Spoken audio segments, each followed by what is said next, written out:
Welcome to the weekly Woodcast with Dennis and Michael Woodworth, and we have a special guest in the studio this evening who I've known for quite some time in my life, and I'm looking forward to this conversation, and I have been for the last week. Carey, resident of the town of Bridgewater, entrepreneur, and has been pretty much all over North America over the last 25 years of your life, Glenn. Yeah, back in Bridgewater after 25 years in the U.S. and spent time in the East Coast and migrated out to Phoenix, actually, and lived in Phoenix for 5 years. And I missed that around this time of year when it starts to get cold, but happy to be home for sure. Bridgewater's it's a good place to live. Absolutely. Over the last, let's say 8 months, this world has changed a lot. You mean since everything lit on fire, basically? Yeah. And it's funny, it started with the fires in Australia. Yeah, it kind of did. Kind of did. And I don't think it's stopped since. So we have experienced so many things that have been brought our way. And I know because I've been in Cuba for those 8 months that I've done a lot of research. I've done a lot of digging. I've asked a lot of questions. And that's really what this episode is about tonight is questions, right? What do you know and what don't you know and where do you learn it and how do you learn it? So Sure.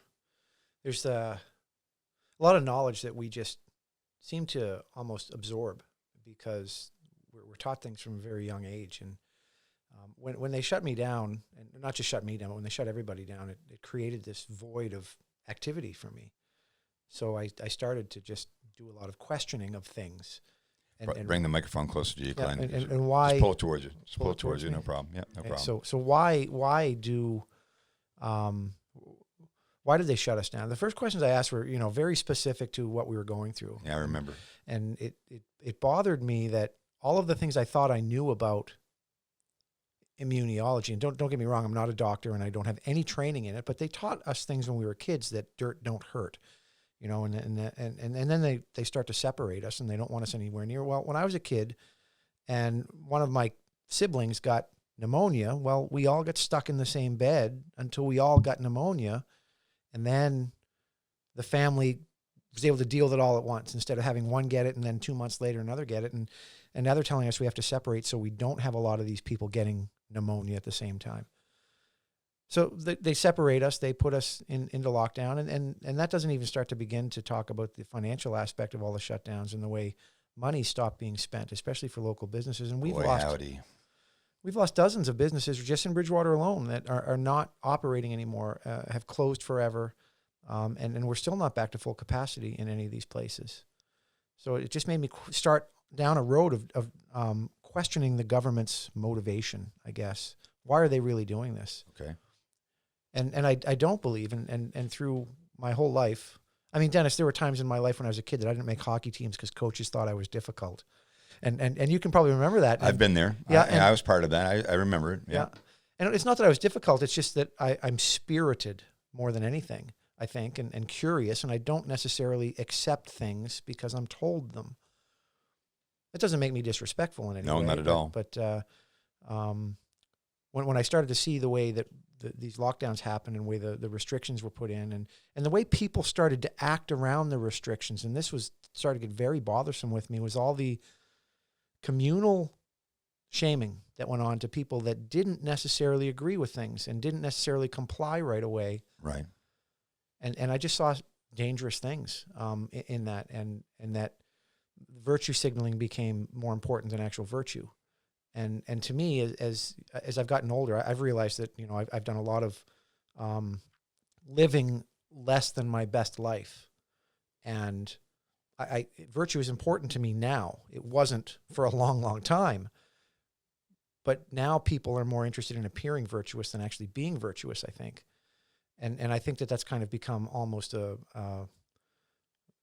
really a societal construct that if I, now today, it's if I put the mask on, I go out, I'm doing my part.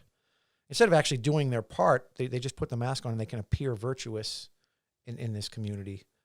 And I choose not to put masks on. And I could probably come up with some, like I had very bad pneumonia when I was a kid several times and deviated septum. And I do get a little anxiety when I put them on and I don't like them, but I choose not to use them. But I also choose not to go out and cause problems with it, right? Like I don't go anywhere to to create issues, but people look at me. I go into the laundromat to pick up my laundry and people look at me. I go into, the hockey rink to play hockey and I just walk down the ramp and people look at me. And I know they're judging me, but they don't know why I choose that. They don't know what my deal is. No, they don't. They automatically jump to being, that I'm selfish and things like that. And that's not what it is. So this is all, starting to question what is the reasoning behind all of these things. And I just don't, I started to not take well, I shouldn't say I started. I don't remember one day in my life that the government ever cared about me, ever, about anything. Well, my question is, who's the government? Well, goodness, I mean, let's just peel back 97 layers all with one and question. we could have a 12-hour podcast on who for sure. the government is. The word government, right? So, yeah. Well, I mean, our elected officials. Let's just go with that. The elected officials, the ones that we see and understand to be our local government and provincial government and federal government. Do they call it federal here in Canada? Is that our national government? Federal, provincial, and municipal. Okay. Actually, right. Michael Graves in the other day discussing those things. And, even among that, and I think that our mayor in town has done a good job. Like I'm actually a fan of the mayor in town right now, but I ran into him out in town the other day and I didn't have a mask on and he did. And he had a conversation with me and he treated me with respect. But I've seen him, and I've seen other government officials say, do the right thing, put on the mask. And I'm like, why is that the right thing? Why can they say that that's the right thing? Because every doctor that says that masks work, I can point to another doctor that says they don't, and that says that maybe they're even detrimental to your health. So why do I get to not have access to my doctors, but they get to have access to the ones that they use? And it's just, it's very confusing to a lot of people. And when you talk to people one-on-one, they're all like, I hate these things, and they're taking them off the minute they get them on. So my question is, why do you put them on then? It's because somebody told them to, and they just accepted that they had to do the right thing. And that, I choose not to. And the reason I choose not to is because I believe I need a strong immune system. I don't use sterilizing my hands everywhere I go. Like I don't use that stuff because I believe that it kills everything. And when you kill everything, you kill the stuff that's beneficial to you and the stuff that's harmful to you. Michael has that argument all the time. He's actually, for years, said the exact same thing. Yeah.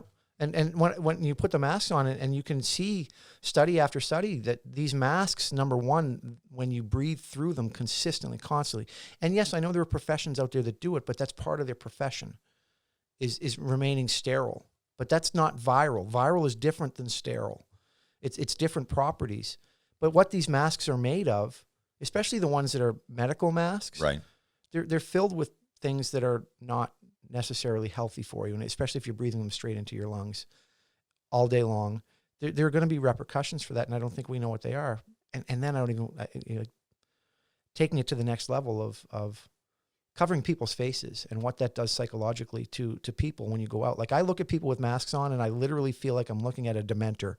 If you remember the Harry Potter movie, I feel like there's a Dementor hanging over people's heads with these masks on, and they're wearing them out of fear. And the minute they take them off, the Dementor goes away and the fear goes away, and they put them on and there's fear. I'm not judging you if you wear a mask. If you feel that makes you safer, then I totally admit that it's your right, and I support that right. I don't know, and I've looked at this from so many different angles over the last 8 months.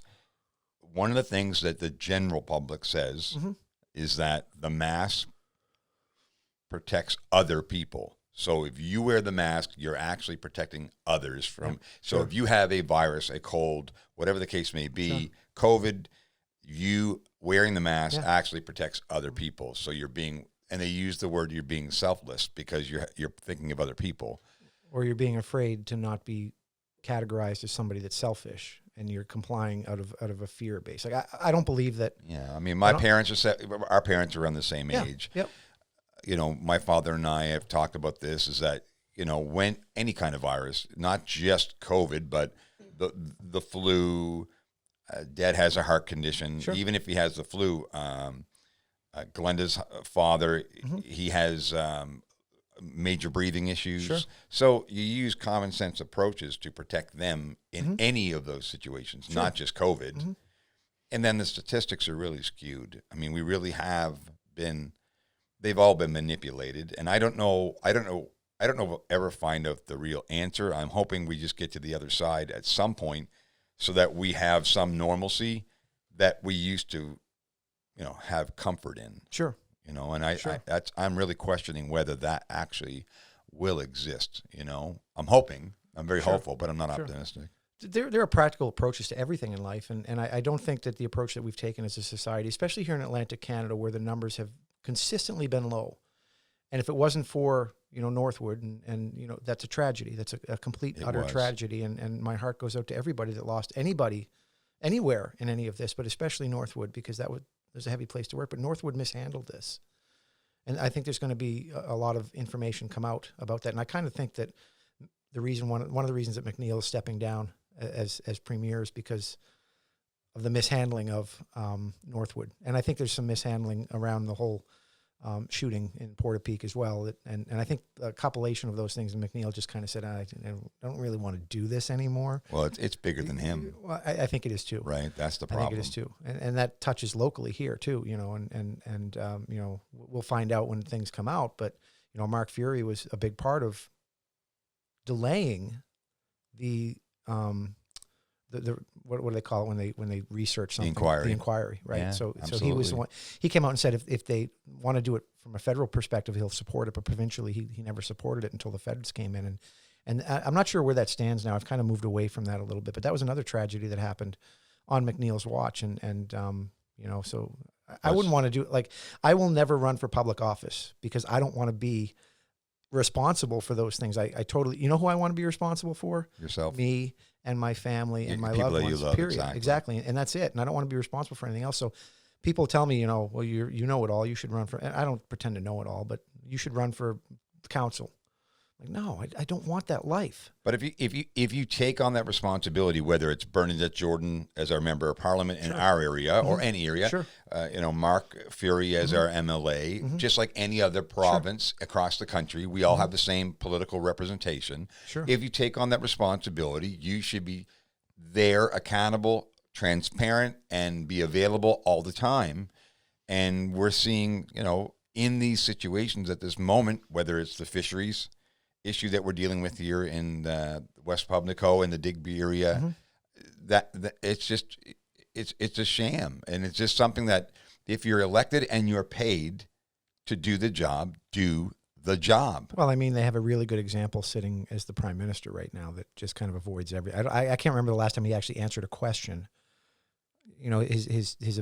He answers questions by deflecting, and he's very, very good at it. So why would, if the top dog is doing that, why doesn't, everybody's going to do that? And politicians, in effect, I'm sure people go into politics because they want to help. They want to do the right thing. Let's use that since we already used that. They want to do the right thing, and they want to contribute, but it's such a slow moving mechanism on purpose. And it's not just slow moving. It's so hard to get anything done because there's so many layers of red tape that you have to get through to get anything done, that it wears down, anybody's good intentions in short order. Maybe not so much at the municipal level, although there's elements of it there too. But, I don't trust government. I just simply don't trust government. It's not that I don't like people in government, because I do think locally, I like pretty much the people that I've had the chance to meet. And even Bernadette Jordan and I had conversations at key points when, I had questions for her about the ships and the cormorant and the LaHave River. And she called me the day before the election. She hasn't called me back since, but, now that that's being moved on, and they're going to get it out of the river. So I can say, okay, well, that helped out. That got something done. It took a long time. And if she would have called me, I would have been a lot happier, with her at any point along the way. Actually, I don't know if I enjoyed doing a couple of memes on Facebook. I saw those Photoshops, and I had a good conversation with one of her employees at one point about it, and I said, look, I'm not trying to shame her. I've given her every opportunity to respond to me, and she didn't. So I'm just trying to get her attention. I will say that Michael was here in the podcast, Michael Graves, and he did say don't judge someone until you walk in their Sure. footsteps. So 100%. I agree with that. 100%. The other thing that's important to understand is that when you're an elected official, you are elected by the people. Your Sure. job is to represent your constituents and to Yeah. look after their best interests in every way. A lot of the times that I feel and I see that they toe the party line. So, Michael, pull up when the liberal and progressive conservative parties were formed. When were they formed?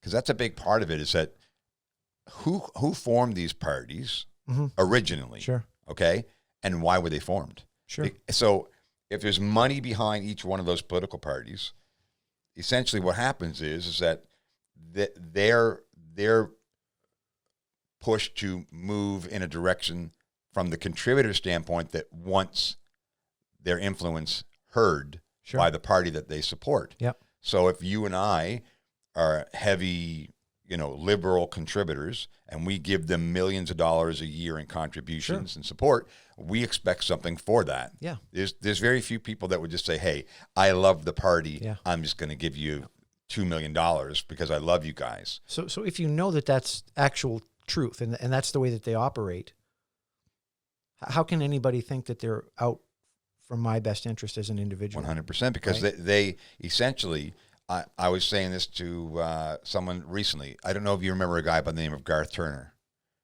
No, I don't Garth think was a financial planner, Okay. and he was elected as an independent in Ontario so. Okay. As member of parliament, and he was with the Progressive Conservative Party. Sure. Because you had to be with the party. So he was with that party, and he would do exactly what Glenn Carey does, ask a lot of questions Sure. to try to gain resolution and real transparent answers. Mm-hmm. After a while, they threw him out of the party. Sure. One of the most smartest people in economics Sure. threw him out of the party Sure. because he wasn't towing the rope. Yep. So, I understand, you can't have a team, whether it's, in your case, your favorite hockey team, the Boston Bruins. You can't have somebody in the dressing room all the time questioning everything, because essentially it's hard to create unification. But if you're not being transparent and you're hiding things from people, Sure. and one leader in that group does start to question, then the difference is that person's actually representing the group Sure. rather than the people that are paid to do it. That's the difference. Yeah, well, absolutely. And it comes down to, in an ideal situation, government is supposed to support their citizens. That they're there to serve the citizens. And it's really come into a reverse role of that. Now, I got a commission check today from my job, and, Right. and 32% of my commission check was taken by the government. So my commission, like I make a salary, like most people have income that they make, and they make a salary, but I get rewarded for my once a month I get a commission check, and the government got 32% of my commission check. And that's a significant amount of money. We're talking, almost $3,000 this month. And no, it was more than $3,000 when I look back. Now, some of it, I get contributing to pension plans. I get to contribute, I understand contributing to unemployment insurance, because there's times in my life when, hopefully, if this still exists, I'm going to be used. Hopefully I won't use the unemployment insurance, but I'll use the pension plan. Garth Turner was the one that said that we're running out of money for the pension plan. We borrowed from it so much that it's not even there anymore. Well, and it's not just that. I mean, the contribution to federal taxes, they and I'm just going to say the numbers because they're in my head. They took $1,800 out of that check from me today, and the provincial government took $900 out of that check from me today, and I don't get to use that money. So that money's gone from my bank account, but I don't have to pay the government until April 15th. Like that's when my taxes are due, is April 15th. That's the truth.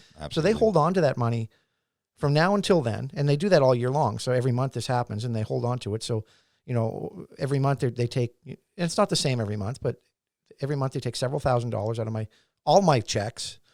But the commission is the one that really burns my rear end the most, because that's my reward for my work, right? For what I did. The government didn't do anything to earn that money, and I have to give it to them.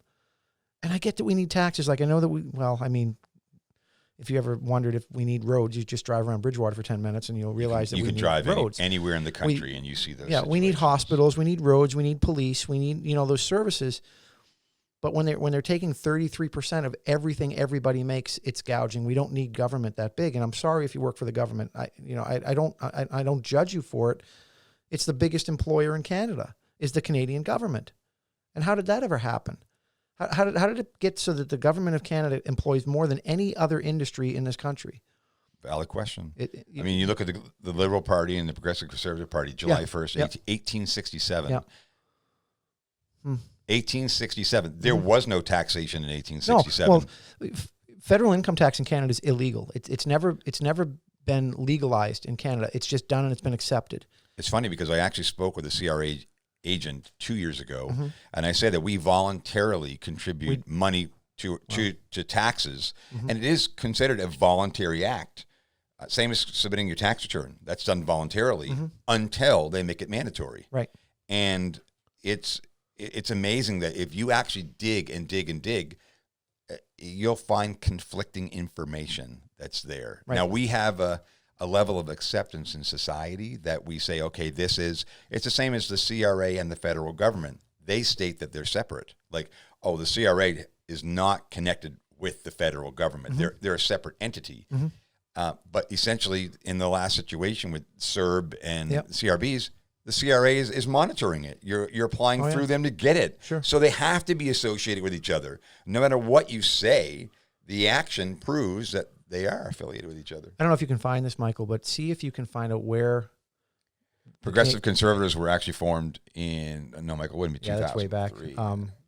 So look at where will you find the registered corporate entity of the Canadian Revenue Agency? It's an offshore account. It's an offshore corporation. It's not even in Canada. And I'm repeating information I've heard. I haven't looked this up myself, but I'm just curious to see. So registered corporate address of Canadian Revenue Service, CRA or CRS? Canada Revenue Agency. Okay, CRA, Canadian, yeah. Not even Canadian. You have to say Canada Revenue Agency. It has to be accurate. You should be searching in DuckDuckGo, not Google, by the way.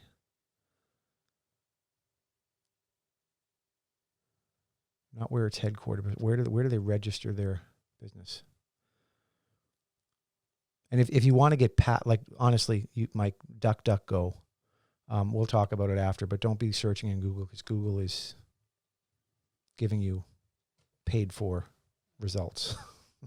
Well, and it's true. And it's funny because if you go back to search engines, where did Google come from? I mean, like literally, we now use the word Google it. Yeah, sure. And before, I mean, that didn't even exist, right? Where's the address? Well, yeah, I'm not really sure how to find out where it is, but it's registered address. Corporate. Don't worry about it. It's okay if we can't find it. I hope you'll edit out these little holes. They're not very good, but well, and not only that, they make it difficult to find. Like it's the same thing. Yeah. I'll give an example. Watching a documentary on TurboTax. Sure. So TurboTax has a free edition to do your taxes for free. The problem is that they make it very difficult to find. Yeah, for sure. In fact, they make it almost impossible to find. So it's there, but you have to know where to find it. If not, when you finish doing your free taxes, their fees are associated, and it's done on purpose. Yep, completely done on purpose. Yep. So, I don't want to keep going back to Michael Graves, but we used the word empathy the other day. Is that there's so little empathy in society today and manipulation that in some cases you ask yourself, am I paranoid or not? I, you know what I mean? Like, am I going too far or those kind of things? Am I asking too many questions? Because the general public will say you're going too far. You're doing too much. Because there's a level of acceptance in society and a lot of things that you see every day. Well, it's not just that, Dennis. We believe things that we believe, and it's widespread. Like, we believe things that we just believe because at some point somebody told us that was the way it is.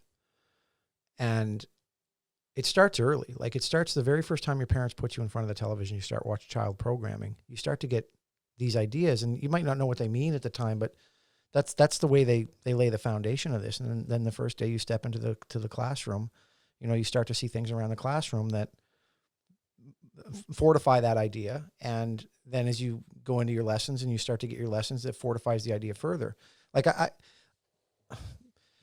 great question. I remember clearly in school, The food pyramid. Yeah, 100%. And the food pyramid is the exact opposite. Like, it couldn't be more opposite than it actually should be, right? Like, it should be completely upside down. And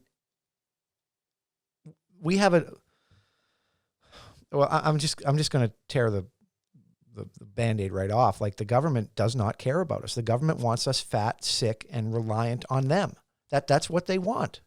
I fully believe that. And if you're a government official listening to this, maybe you don't realize that, but that's why you guys have, that's why you have to bow down to Big Pharma. It's why you have to bow down to, in the U.S., it's the FDA. I don't know what the equivalent of that is in Canada. And again, most of my adult life has been spent in the USA, so I know the acronyms and the verbiage of the organizations there. But look it up, Michael. So Canadian equivalent of the FDA. So the Food and Drug Administration, they're basically the ones that say what we can put in our food, and they're all lobbied. Well, they're not like Monsanto. They're lobbied by Monsanto is completely, like, if people would take the time and read what's available to read about Monsanto. How many small businesses, small farms in the United States were literally torn to pieces by that one company? Sure. It's uncountable. It really is. You can't know it. It's shameful, to be honest with you, that all those farmers that have farmed for generations were torn to pieces by one company because they patented a seed. And then they went around, and just to kind of loop around in the story, the seed would grow and into mature plants and blow over to and the they other would blow farmer's over property. the property, and then they would go and say, well, you're using our patented seed, and they would shut them down. They would sue them and shut them down. And put them in court long enough that they would drain the family business. They had more money. Gone. They had more money than them, Way and they a lot of times they would even seize their property as part of it as a settlement, so they wouldn't take them and ruin them financially. So the CFIA, Canadian Food Inspection Agency, and that's not even quite the same, because I don't think that covers the drugs. The D in this is a very important part of it, because Big Pharma, and this is going to become very, very timely, very, very soon, because we're all going to be faced over the next 3 or 4 months with a decision about whether we're going to get vaccinated against coronavirus. That's a big point, yeah. And if you don't think that people are going to make money off these vaccinations, that's a main. It's capitalizing on crisis, right? That's exactly what 100%. That's exactly what the top powers do. Why do you think 500 companies are trying to get this vaccine out first? There's a race to this. This is like, and I'm going to say this, although I don't believe it, this is like the moon race, but we'll talk about that in a little while. It's like the space race. Who's going to land first? Who's going to get this first? Because when they get there first, they're going to make a ton of money, and Bill Gates is going to throw money at them because he wants to vaccinate everybody. He's gone on record and say, I want everybody to take this vaccine. There's people that don't need the vaccine.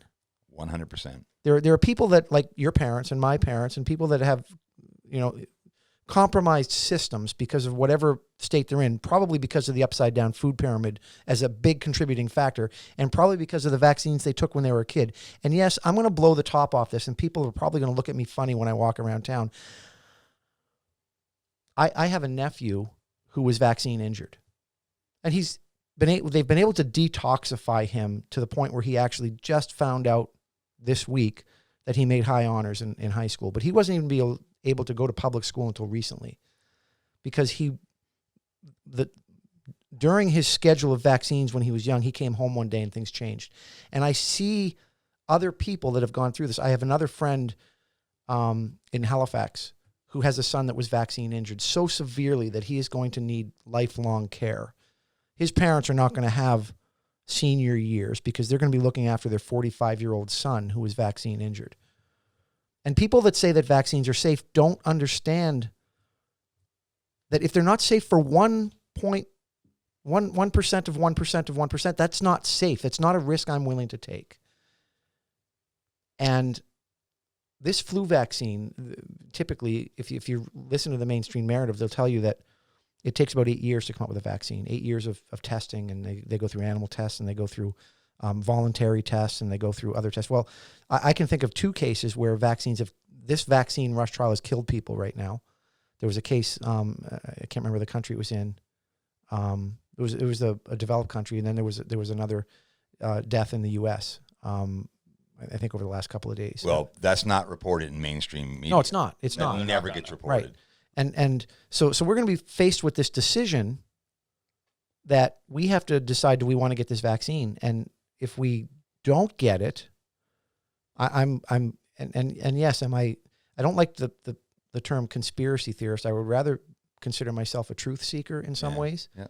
Oh, I'm very much like, I'm not the person for religion. I've read a lot into religion and different kinds of religion, and there's always, you gotta read into stuff and study it yourself and form your own opinions on anything. That's life. Like, you gotta do that stuff just to have a clear view on it at least. And I mean, if you're just watching videos and stuff, then it's kind of rough. Well, but Michael, this is the whole point of why I want to come here and talk, is because we're fed information. And you know, another thing that's coming up is Tuesday. The U.S. election is coming up. Absolutely, a huge. Yeah, it's a big day, and I live in Canada, and I've never seen a country that doesn't really have a horse in the race be so filled with vitriol and hate against somebody in another country's election. But Trump is unilaterally hated. Unilaterally. And why? I will say there's videos. I saw a video on him earlier today on my phone of just the stances on gay marriage. Yeah. On past presidents, even Obama and before that, and Hillary saying that they're firm on that marriage is between a man and a woman. Yeah. And Trump, in his own way, in his Trump way, said they can do whatever they want. I'm not that way. If I was that way, it'd be okay, but I'm not that way. I like girls. And that's a very Trump way to say it. Sure. I just don't think, I don't see Biden, I see Biden as a puppet. Trump is a wild card, but in that I just think there's a better way to find somebody that's not as much as a wild card that causes a potential threat to the whole freaking planet. That's a completely different conversation to have, is how do we end up with these two guys as the candidates? But the point is, why does Canada hate Trump so much? And why do they care so much? I get that they're our neighbor, and that there's going to be repercussions with what their foreign policy is, and the way that they deal with, you know, us as a country might be changed, because Trump has been hard on Canada in a few, but Trump looks out for the U.S. Like, there's no question that Trump looks out for the U.S. in their best interest business wise, as far as foreign policy goes. He's rolled back several trade agreements because he felt that they weren't advantageous to the U.S. But the media paints Trump with such a negative color, for lack of a better word. The narrative about Trump is that he's racist, that he's misogynist, that he's evil, that he's, and I'll admit, I kind of wish that he wouldn't go on Twitter as much as he does. And honestly, I was in the U.S. for the 2016 election. I didn't vote for Trump. I didn't vote for Clinton either. I voted for the Libertarian Party because that aligns with my personal political beliefs. But I don't think Trump is a racist. I just don't think he is. And I try to have that conversation with Canadians. He's a lot of things. I don't think he's a racist, but I think he's a lot of things. And the problem is that you said it earlier, and I don't want to spend a half an hour on U.S. politics, but we Canadians, we rely heavily on the United States for a multitude of different reasons, and it's our closest neighbor. We need, and our news comes from the United States. A lot of people, like even my parents, watch CNN. So a lot of our multimedia comes from the United States of America, and that's why they're so popular. Sure. In regards to global popularity, but they're also probably one of the most, if not the most, disliked country in the world from other citizens. Sure. Now, I don't want to paint everyone with the same brush, because it's like when you say when you say the phrase the United States of America, you're talking about one of the largest countries in the world. So you can't say, well, all Americans are hated. That's just, it's just not reasonable to say something like that. No, but the Canadian citizenship as a general statement, they think they don't look favorably on Americans, period. And I see it, and I keep my mouth shut because to me, I'm a U.S. citizen. I was born there. Right, you're a dual citizen. Right. So I have Canadian citizenship by naturalization, and I was born in the U.S. And I'm proud of both countries. I think there's good things in both countries. There's lots of problems in both countries too, and you pick your poison as if you have the choice to live on either side, because there's going to be good and bad on both sides. But in this instance, I've never seen a man and I'm not comparing him to what I'm going to say. Don't think that this is a comparison, but I've never seen anyone that's so unilaterally hated since Jesus Christ. He was the last person that just had everybody out to get him that on this level. And I'm not comparing him. Please don't think I'm comparing him, but how is Trump rappers wrote songs about him all through the 80s and 90s. He was on Oprah constantly. He was, one of the favorite guests on Oprah. He had his own reality television show that was, top 10 show in the country and in the world. And he was revered and I'll go so far as to say loved as a political figure. Was he a bit of a boob? Sure, he was. Billionaires get to do that. They have what they call FU money. They get to be who they want to be if they do. Like Elon Musk is a boob too. Bill Gates is a boob too. They get to say things that we can't say because they got the money to back it up. But if you put us in that position, we'll all be boobs, to some degree. And now the election is on. So I just kind of get a kick out of why Canadians believe what they believe about him. Americans do too. But if you look at the way this presidential race is going, it's almost cookie cutter exactly the way it went in 2016. The national media in the U.S.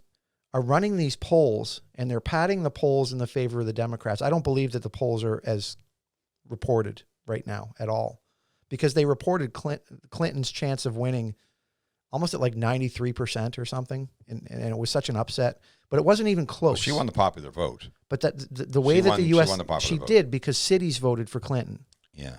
And when cities vote for Clinton, the more people live in the cities. The reason the Electoral College is there is so cities don't decide the way the rest of the country is run. Yep, that's true. So that's basically the reason behind the Electoral College. It's different than in Canada.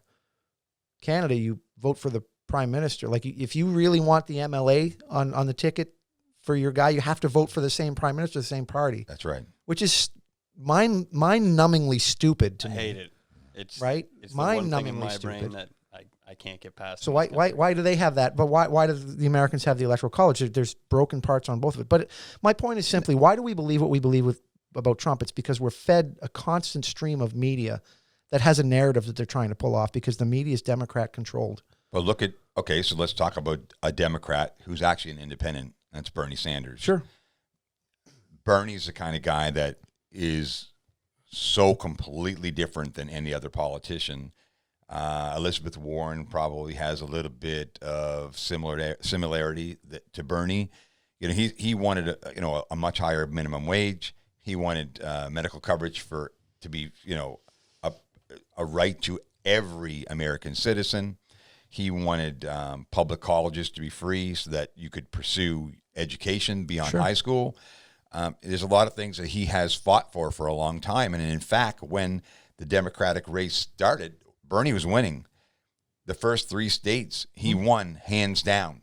And then all of a sudden, every other political candidate that was running for the Democratic race supported Biden, dropped out they transferred their support over to Biden and overwhelmed Bernie at that point, and he ended up losing that nomination.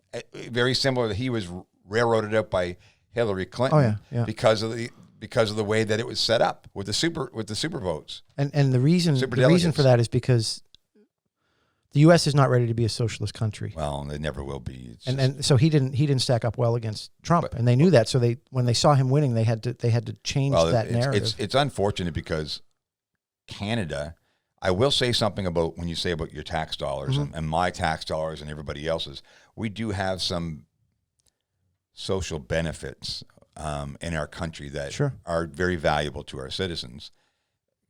Our medical coverage is very well looked after for us. If we have a family member, if your mom or dad or my mom or dad goes with an ailment that's astronomical in cost, our government. We all collectively contribute towards that. Sure. But there's a lot of other things that we talked about this the other day in regards to how much we contribute and how well it's managed. The people that we elect, are they qualified to actually manage the type of money that we're dealing with? And then the problem is, and this is a big problem, our elected officials here that live where we live. So we always use them as an example. So Sure. there's a Bernadette Jordan in the federal, and there's Mark Fury in our provincial representation. Sure. When they leave politics, they will hardly ever be seen again. So the decisions that they make while they're in office are there, but once they're gone, and any repercussion or responsibility is gone too. And that's what I find difficult in being an elected official, is that we have compounded bad decision after bad decision. There's good decisions too, but all those bad decisions are compounded. We all are responsible for it economically, but the people that made those decisions aren't necessarily always there to be accountable for their choices. Darrell Dexter's a great example. He was for decades represented in the Halifax region. And then the NDP party actually got voted in one time. Yep. And they were the majority government. They did a terrible job while they were in. And the last thing that majority government did before they left is they gave themselves a pay raise on their severance package. Like, it's like, guys, the only thing we have left to do is to give ourselves more money. Sure. It's bewildering to me that we allow elected officials to operate that way. Sure. And then there's no way to make them accountable. So where does this all start? Like, how do we get off when you're born? Reform. When you're born, like you're generally, like, babies aren't evil. Babies are good, right? Like, and you smell them and they smell good. Well, they have no filters. Babies have no filters. Right. So and young kids have no filters. Right. But so where do we start to stray off to get to the point where we even have to question whether or not somebody's racist, right? Well, how is that even a construct in human behavior? Okay, so here I'll give you a great example. So many people have watched the movie 42, the story of Jackie Robinson. Okay. And in the movie, in one of the southern states, when Jackie was playing, there was a young boy in the bleachers with his father watching the game. Sure. Now, this little boy loved baseball, but his father was saying derogatory things towards Jackie Robinson. Sure. The N-word. Sure. Right? While Jackie was at the plate, the kid duplicated his father. He repeated what his father was saying because he admired his dad. He respected his dad. He trusted his father. His father was acting that way. So he decided, made a decision in his mind that was a good decision because his dad made that decision. And his dad learned it from his dad, and his dad learned it from his dad. But where did the first guy that decided to call in people of color the N-word, where did that guy come from, and why did he think it was okay that very first time, and how did it spread so quickly? Britain. Okay. And look up the word and what it means, Michael. I don't want to go down. I mean, there's so many rabbit holes we can go down. I don't actually know. That was just me throwing. That's maybe. Just FYI. Well, it's a slavery thing, right? I mean, and it's amazing to think that we as humans, this is what really bothers me too, is we as humans somehow seem to think that money that creates power segregates us in society. I'm better than you because I make more money than you do.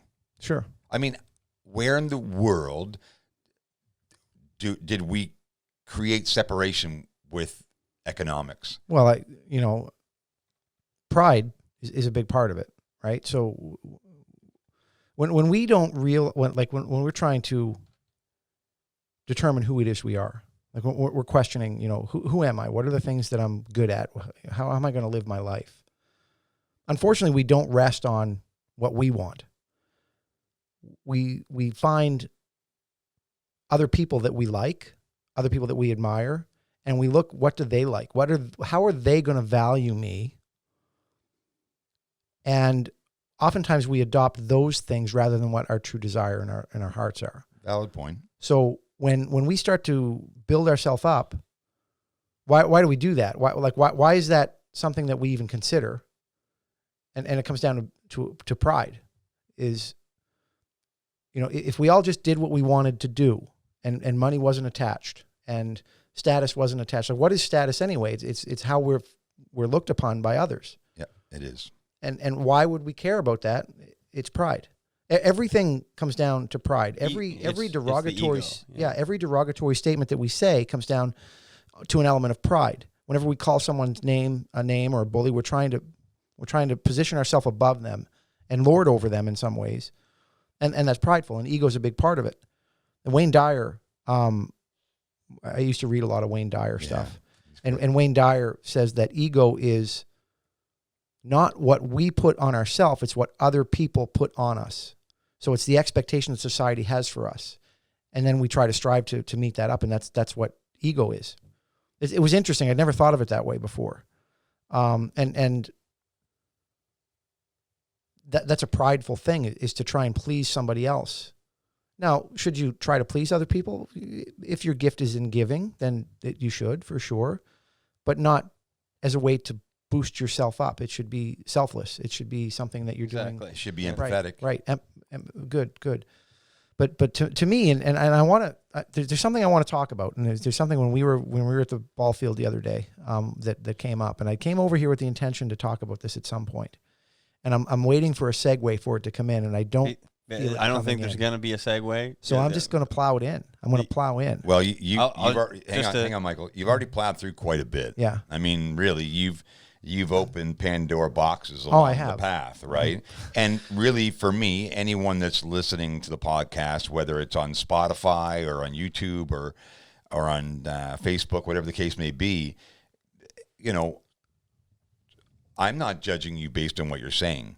Like, I'm not at all. I'm open-minded. I want to ask the same questions that you have. Yeah. I don't want to say, you're wrong and I'm right. And I think in society, a lot of times, we draw those lines. Like, I'm right. Totally. I wear the mask. You don't. You're wrong. Sure. We draw a line. Right. Rather than try to look at both sides. Yeah. Like, where are the both sides? Where do the points come from? And it may be 60-40, maybe 70-30. Mm-hmm. There's got to be some flexibility in society today. We draw so many lines in the sand, and then we create so much tension because we do that it ends up causing a lot of friction in our communities. Right. I'll tell you, if there's anybody that's ready to have this conversation, it's me, brother. I've talked about dimensions with people and different things. It's 8:02. Like, we're here for an hour. Do we have a time frame on this thing, or we got another hour? We got about another hour. We can go probably. So essentially, I'll segue into it. So we're at the ball field the other day, and we're checking out the drone, and all of a sudden, and I've known you a very long time, like literally. Did you just call me old? 40 years. I've known you 40 years. We played Adam of your hockey life, together, so right? 8 years old. And, and I took my Christian hockey stick back, scored the game-winning goal against Shelburne that day. I remember that story. So it's when you said to me, 1 goal all year. No, man. No, I'm just joking. I'm just teasing. It wasn't a lot of goals my first year playing hockey. But anyway, when you said to me, the world is flat. Yeah.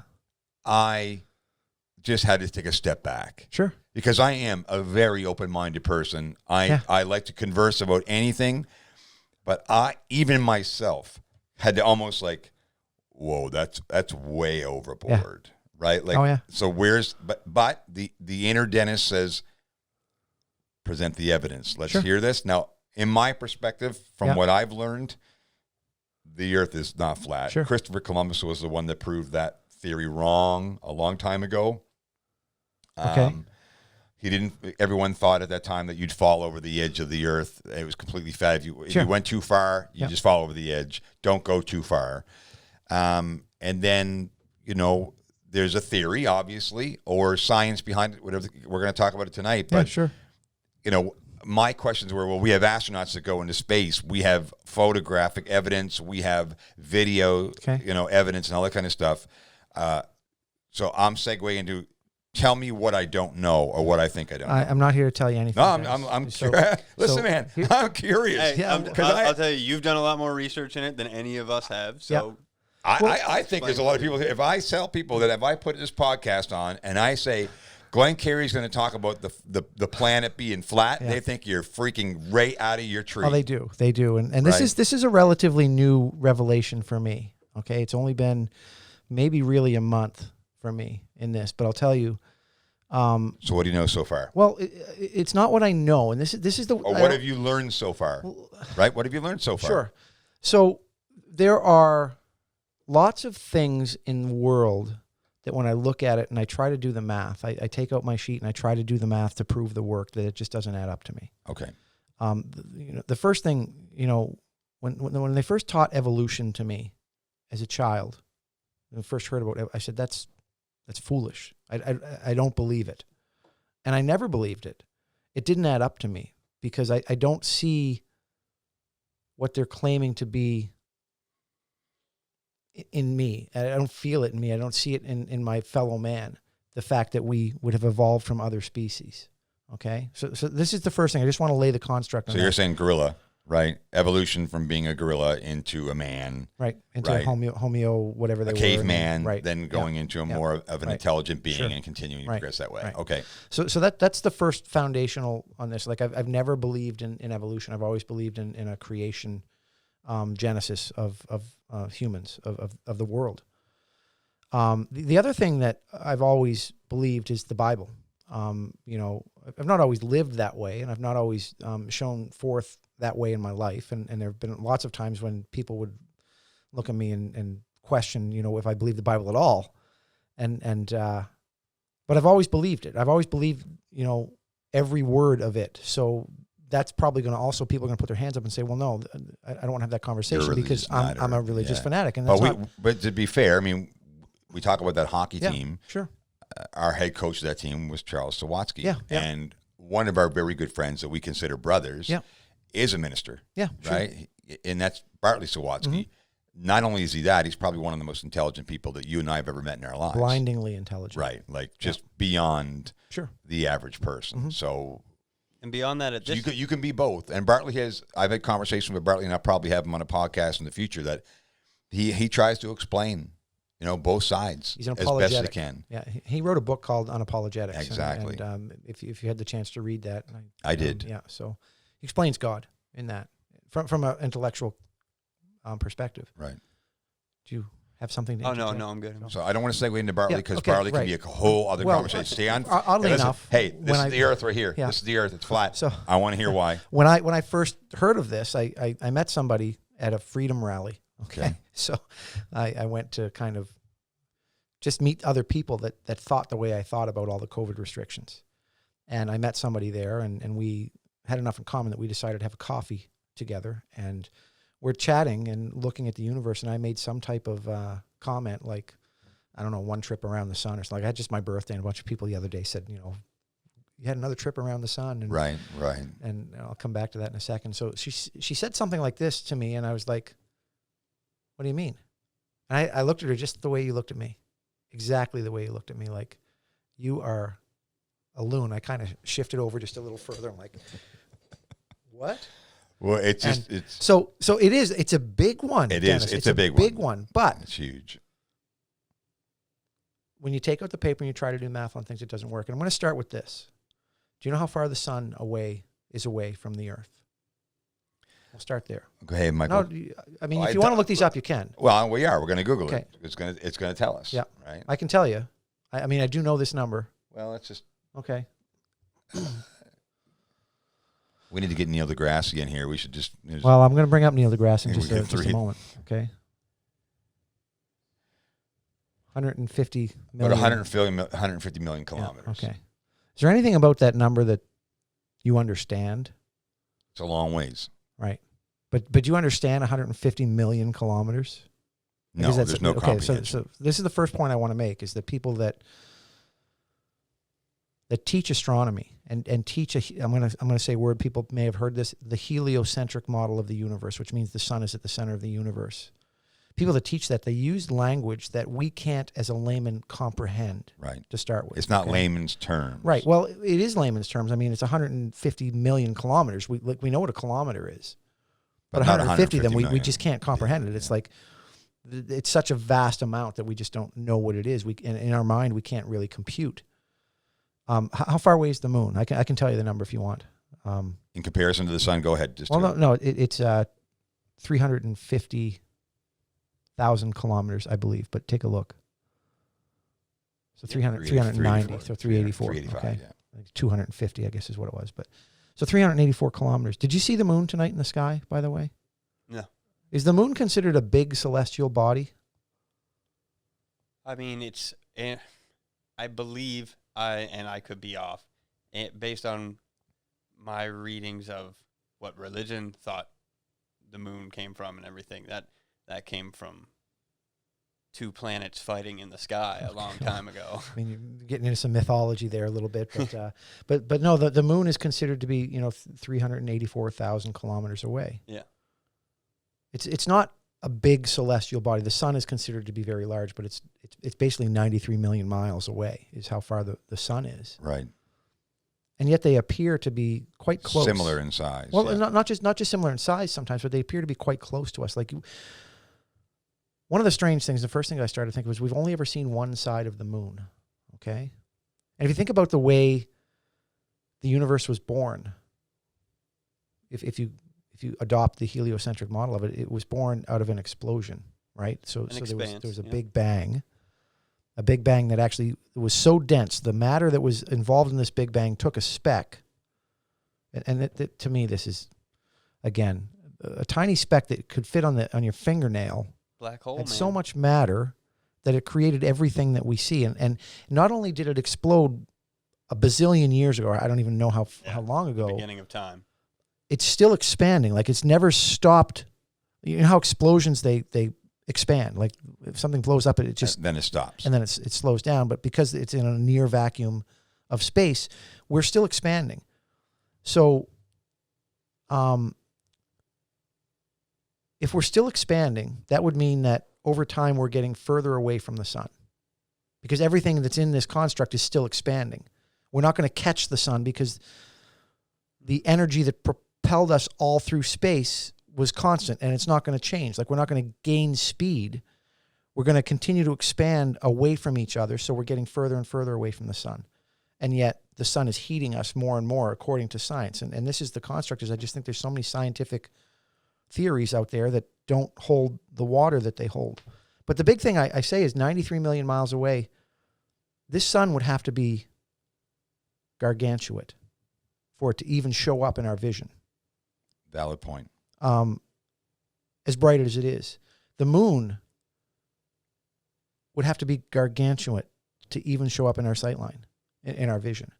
And so this is the first thing I'm like, well, maybe.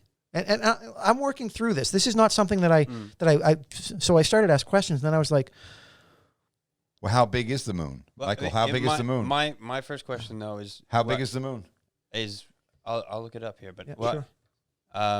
The radius when you of said the moon. moving away from the sun. The radius sure. of the moon is 1,737 kilometers. Yep. So in my mind, it's not even big as the United States. Across. In my mind, we're Valid point. we're. So I do agree with the expanding. Yep. In my mind, what's going to happen in the far, far distant, whether we're here to see it or not, yep. the far distant future of the planet is there won't be stars in the sky, other stars. So we're expanding at such a rate that the other galaxies and solar systems are expanding away from us. So the space in between is going to get infinitely greater, and the light reaching us won't be. Well, here's a question for you. There's one star in the sky that doesn't move. Do you know what that star is?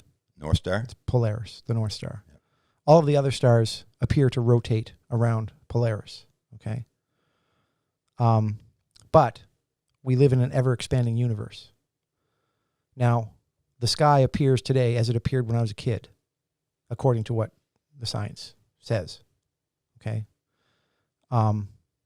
If we're ever expanding at these rates of speed that are so incredible that if you look up at how quickly are we moving through the solar system right now, how fast is the Earth spinning? How fast are we, our solar system moving around the galaxy and our galaxy moving around the universe and so on and so forth? The speeds are dizzying. We talked about how far we are away from the sun. The speeds are even more dizzying. And if you look these numbers up, I don't know if you want to, but how fast does our solar system move through space? We're talking about we're moving billions of miles. Oh, we're moving, yeah. Right? And we're flying at just this rate of speed that doesn't make sense. And if everything is expanding, but the North Star is still, how does that make sense? Are we moving directly at the North Star? Like, are we on the exact same plane as the North? Which is possible, but if that's the case, the rest of the stars shouldn't be holding their pattern around the North Star because they're expanding at rates of speed that are massive as well. Change. Yeah. So things should change. So I'm starting to think about these. Now let's switch up. This is one thing, okay? I'm not even talking about flat Earth yet because this is the solar system. I'm going to ask you a question. One moment. 1.3 million miles per hour. An hour is how fast our galaxy moves. So, and I'm not even going to talk about the fact that the world is still. But if you're moving at that speed, 1.3 million miles an hour, the Milky Way galaxy is moving, and our solar system is moving through the Milky Way galaxy, and we're moving around the sun, and we're rotating all at the same time. Do you know how finely tuned outer space must be so it always appears the same night after night after night?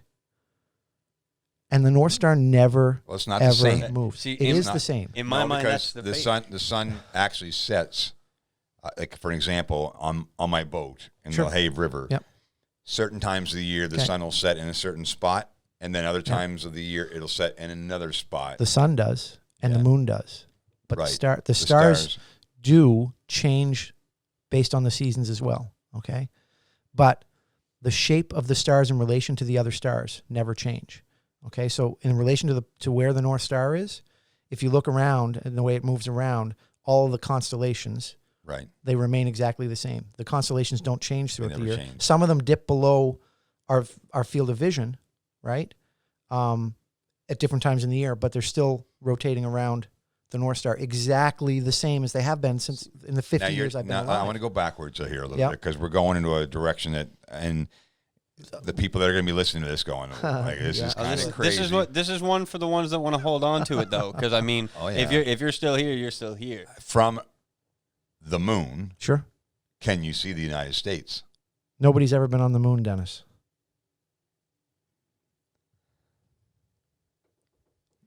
Michael, that sound effect. What? No, the other one. It's a possibility. It's important for me to ask you this. Yeah, sure. I don't know. Why do you need to know this? Like, why are you spending? That's a great question. Valuable time. That's a great question. Right. That's because for me, it's both sides of the story. Sure. Have there's evidence been on given both to sides. us. Yeah, and there's evidence that promotes both sides. And science versus religion, even like science versus religion. Science says evolution, dinosaurs. Sure. There's lost cities that have been, there, Atlantis, and more and more and more. And then religion is Adam and Eve, Jesus Christ, and so on. So there's a case on both sides to this. And that's what Bartley and I have talked about is that trying to come up with a solution that makes sense for people. Because for you to lay me out on this stuff, right, it's I want to make sense of this. Sure.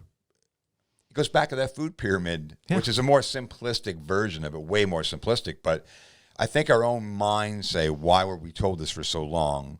And why are we rechanging the way we're thinking of that? And that's really what I'm going through right now. I'm sitting in the chair saying, okay, I know what I think or what I think I believe. Mm-hmm. Am I open enough to open this another Pandora's box to see, does it fit? All I want to do is get people asking questions. Yeah. I do want to say you got me doing that already. One thing that it's been in my studies of religion and the different types of religion and stuff. One of the most interesting things that I found is something called the Fibonacci spiral. Sure. Something that gets ever closer to the center point but doesn't quite reach it. And my explanation for it is this is how I found my calm because I've been through this. I've been through this 100%. Sure. Different way. Yep. I found something different. Mm-hmm. But I was reading into Thoth, the god of wisdom, and Mayans and Aztecs and ancient Egyptian stuff and everything, Sure. and trying to read even further beyond that. Mhm. But my mindset that kept me calm at the end of it was that we are, in my mind, we are nothing but an extension of the universe itself, trying to explore what the heck is going on inside of it. Okay. And we, as humans, try to create and try to recreate ourselves or other things Sure. in the likeness of nature, but nature creates on that straight line. Perfect. Right. We always can get close and close and close, but we're never going to quite create. Mike, the Fibonacci sequence started with a big explosion one day. Mhm. Explosions are chaos. There's no Oh, yeah. order in an explosion. For me, and I just want to stop both of you guys for a moment. For yeah. me, I think a lot of the time in civilization, there are findings Mhm. from individuals whether it's governmentally or Sure. whether it's individuals who work for a specific government. We're not just talking about from our perspective of Canada or the United States. Sure. We're talking about, Europe and Spain and Australia. I think some of the things that aren't told to us aren't told to us because they want to protect us. I think sometimes if you give everyone all the information, the general public, I'm not talking about certain individuals, but the general public might just it be too overwhelming for them. People aren't ready for that kind of knowledge. You know what I mean? Not the people who aren't seeking Okay. for it. Like, you're a person that's seeking most for it. people I'm a here's person the that thing, tried to and find once something. again, I don't want to cut either one of you off, but I think fundamentally we all understand that the most important thing in your life are relationships, and the most genuine relationship that is unconditional is family. Okay. Like your children. Sure. I And can tie all that right into what we're so talking okay, about. well maybe you can go in that direction, but Yeah. and I think we all value those relationships most. It's why we go to work in the morning. Mm-hmm. It's what motivates us to take care of our children and Sure. provide a roof, Yeah. food, Sure. a transportation, whatever. And I live in an area, part of my life in an area where the basic necessities of life are the only thing that really matter. Sure. So essentially, where we've come from, how it's happened, Mm-hmm. why it's happened, could become consuming to some people to try to dig into all the answers. And Yeah. we sometimes rely on experts to provide us that evidence or information so that it's in a book. Now it's online, but back in our day when we were kids, it was in a textbook and it said, this is the way it is. Mm-hmm. And you're reading it and it's verbatim, Right. right? As we get older, Do you want to know one of the reasons we don't read books anymore? They're not the thing anymore? Because when you print a book, it's there forever, and they can't just go in and edit it to change things to fit the narrative. Yeah, absolutely. It's very true. I mean, it's amazing if you go back in time and you read some of the publications that really were mind-blowing, Right. that just we would never do. But anyway, I'm just saying that regular families Mm-hmm. strive for that type of day in, day out. I know Sure. my parents love what we call normalcy. So they love just Routine. routine. They Sure. love it. Once you open up that floodgate of the wealth of information, it Mm-hmm. overwhelms most people. Sure.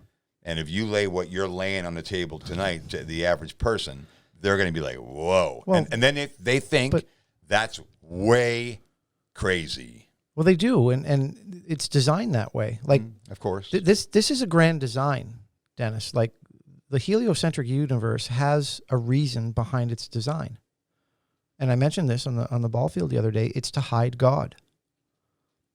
Evolution is designed to pull people away from God as a creator. That's its only purpose, is to give us another origin story. And when that origin story is told over and over and over again, it becomes the reality for a lot of people. And then they tell their kids, much like the kid in your analogy in the movie 42 told their, it becomes a generational thing. And then by third or fourth generation of it's truth at that point. Truth inbred into your Right, family tree. right. And you hear it and you don't question it. It's just that strong of a truth. I think, but I do, hang on, I Yeah. do think that young boy in that movie Mm-hmm.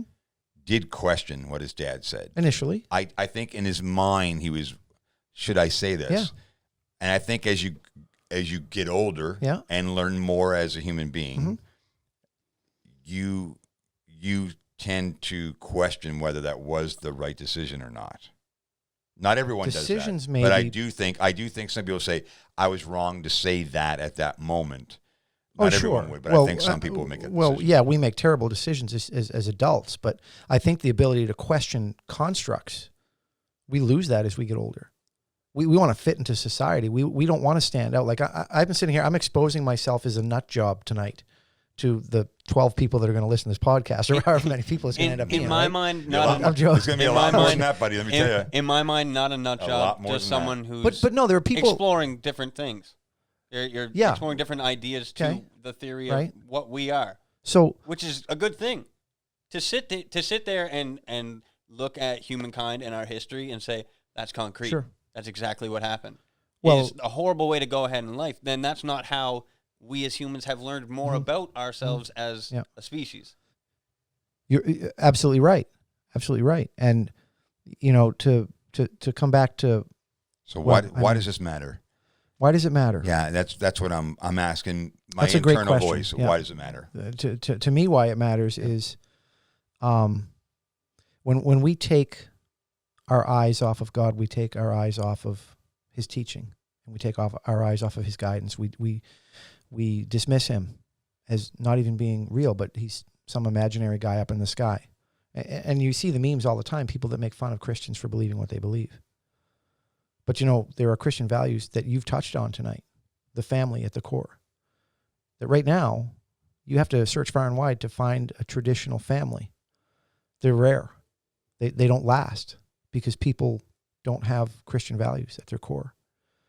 And if you want to talk about the way society has been torn apart, the number one thing that they did was they took the father out of the household. And I'm not saying that single moms can't be great, parents in a dual role, because they are, because they have to be. It's more prevalent today than ever before. Right, ever. And will become more prevalent. Well, I mean, divorce rates are approaching 60%. Yeah. In fact, it's a different world of relationships. It is. And completely. And I've been divorced. I've been married. I didn't have kids. I want to say thankfully in some ways, but it's easy. We take the easy way out, and a lot of the things that we take the easy way out in are our knowledge. We just accept what we're told. We accept what we're told about masks. We accept what we're told about the heliocentric universe. We don't question it. And the reason we don't question it is because we move 1.3 million miles per hour through this ever-expanding space. We can't comprehend it, so we can't question it. And we don't want to sound stupid. I don't understand how can we move that fast? And nothing on the earth moves. How large is the planet Earth, Michael?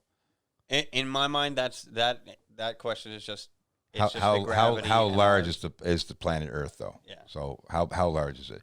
Because one of the things that's important to understand when you talk about if we're moving that fast is how large it's moving. Like you're moving something that's so large that if you're in a car, we jump in your car out here on Parkdale Avenue, and we drive 1,000,000 miles an hour. Yep. It's because we're so small, it's a speed we just can't comprehend. Sure. It's not even registered. Sure. But when you have the planet Earth... Once again, that math equation on mass, I have no clue. Yep. Well, I mean, just look at the circumference of the Earth. I think it's...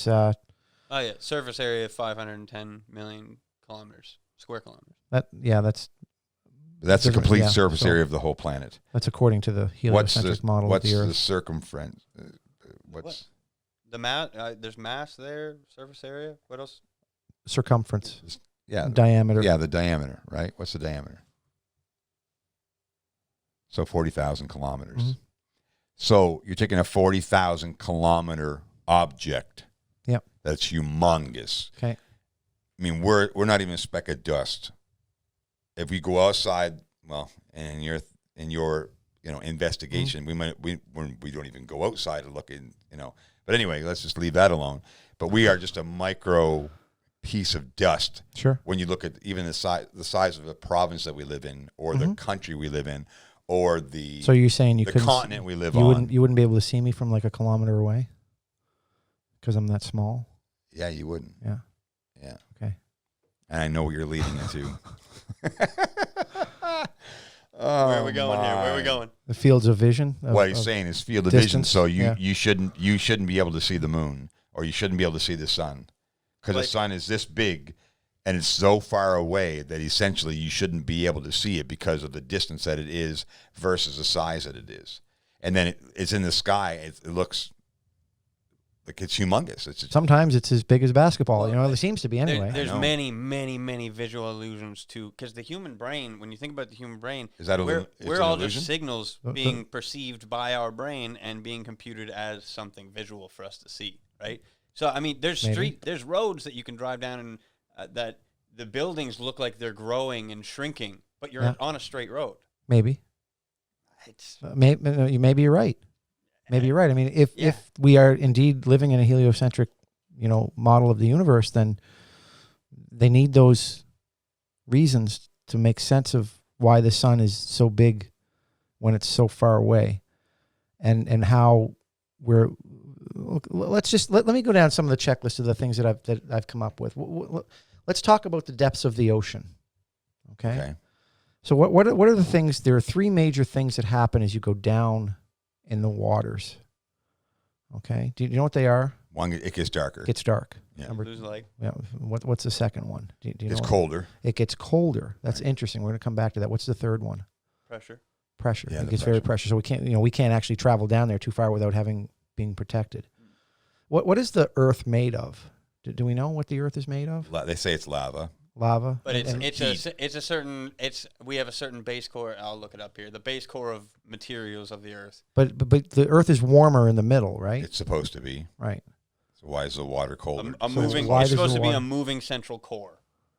But base material, not for prayers. So what you're saying is because the core is so hot, wouldn't it make sense that as you get closer to the core that it should be warmer? If it's lava, it should be colder when you get closest to the surface. Right. So you've seen volcanoes erupt, right? And if that's what's at the core of the Earth, if that's coming from the core, do you know how far away the core of the Earth is? That's 20,000 miles to the core of the Earth if the diameter is 40,000. Or was that the circumference? That's circumference. What was the diameter? Let's find out what that number is. So 12,000. So that's 6,000 miles away. Right. So how deep is the deepest Mariana Trench? Depth of the Mariana Trench? 11,000 meters. So it's basically 10 kilometers into this, right? But why is it so cool? Why does it cool off when we get closer to the core?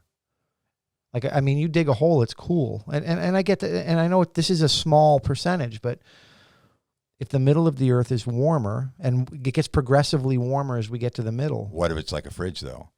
The fridge is cold inside, but it's restricted by the components to keep the fridge cold. I feel like if we could feel, fridge, it's warm, right? If we could feel any warmth from that, right, it'd be something that would be essentially, it'd be like you're standing by a volcano. Okay. You could be just completely. But you've seen a volcano when it comes up, it melts everything. Well, right? Not with water. When it connects with water, it doesn't. Right, but there's no water that's in the way between the core. It's just it's earth. But my point is simple. When the water gets closer to the center of the Earth, it gets so much colder. Do we need to call Bartley? I've talked to Bartley about this. We should call him up tonight. We Bartley, man. Glenn's in the studio. Well, we can come back. Bartley and I have chatted about this. I know you brought it up to him. And he doesn't necessarily think that we live like this is not widely spread Christian belief. It's not. I know. I want to, because I saw a video. It's not a widely spread belief. I don't know if I saw a video, and I don't know if it's the same thing that you've seen or same beliefs that you have in it even. Sure. But it stated something like the distance of the sun. It wasn't as distant, and it was only like 27 miles wide or something like that, the sun. And it said that the Earth was flat and that it was being propelled by the sun through the universe. No, we live in a still. So we don't move. Okay. There's no outer space. Okay.